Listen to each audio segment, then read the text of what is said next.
You were that kid, the one who learned to read early. Adults called you mature for your age. School felt easy. You barely studied and still got A's. Everyone said the same thing. You have so much potential. But fast forward to now, you feel stuck, paralyzed, like you're waiting for a future that never showed up. You look at your life and see half-finished projects, big ideas, zero follow-through, and you think, maybe I'm just lazy. Maybe I was never that smart. Maybe I'm a fraud. But here's the truth. You are not lazy, and you did not lose your intelligence. You're trapped in a very specific psychological loop. And once you see it, everything changes. Society treats potential like a gift, but for the human brain, potential is actually a burden. It's not a promise of success. It's fear of failure disguised as praise. Let me explain. As a kid, you weren't praised for effort. You were praised for being smart. You're so clever. You get it so fast. You're naturally talented. Your brain learns something dangerous. Success should be easy. So now when something feels hard, you don't feel challenged. You feel threatened. Because if you have to try, maybe you're not smart anymore. So what do? You stop. Psychology calls this a fixed mindset.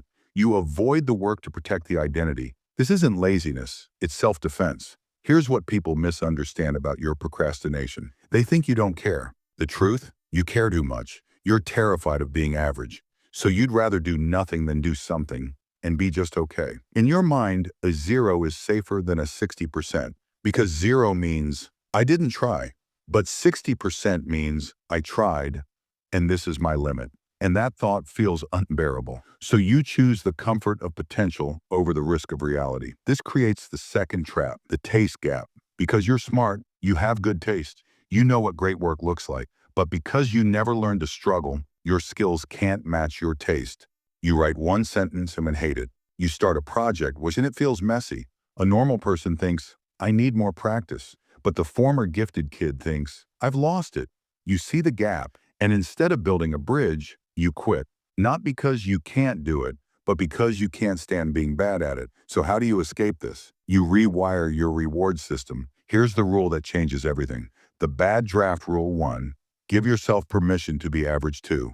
Set a timer for 20 minutes 3. Your goal is not good work. Your goal is finished work. Write a bad paragraph. Draw a bad sketch. Build a broken version. Prove to your brain that perfection is not required to survive. Volume first, quality later. Research by Carol Dweck proves this. Kids praised for intelligence choose easy tasks because they want to look smart. Kids praised for effort choose hard tasks because they want to grow. You were trained to protect a label, but the brain is plastic. It can change, only if you let go of the need to be special.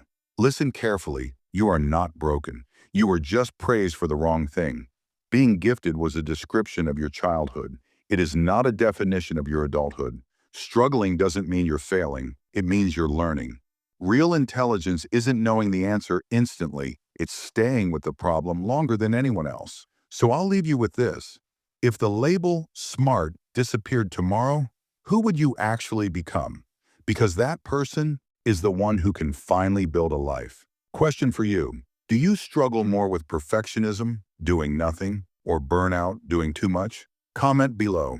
And if this video made you feel seen, subscribe. We're building a new way to think.